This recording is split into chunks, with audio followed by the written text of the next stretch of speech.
All means everyone or the whole amount. It shows completeness, nothing left out.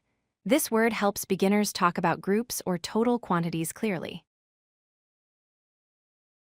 All refers to the entire amount, quantity, or extent of something.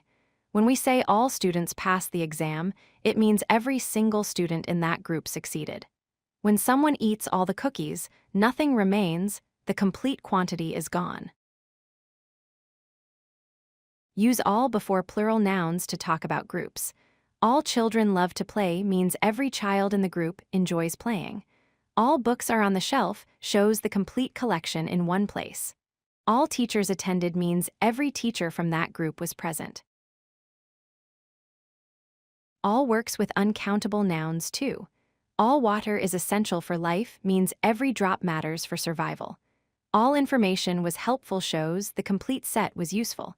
All money has been spent means the entire amount is gone.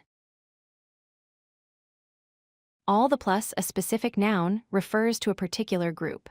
All the students in this class means every person in that exact classroom.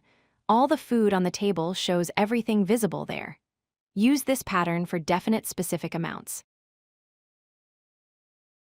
All of plus pronouns like us, them, or this shows complete inclusion. All of us are going means our entire group attends. All of them finished means every single person completed. All of this belongs to me covers everything being discussed. All thinks of a group together while every thinks one by one. All students passed considers them as one complete group. Every student passed checks each person separately. All lights are green views the total set. Every light is green examines individuals.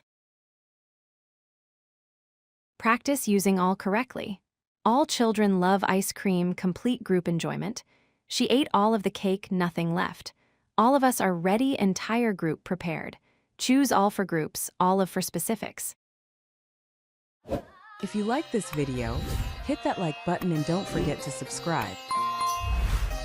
Visit codelucky.com for more such useful content.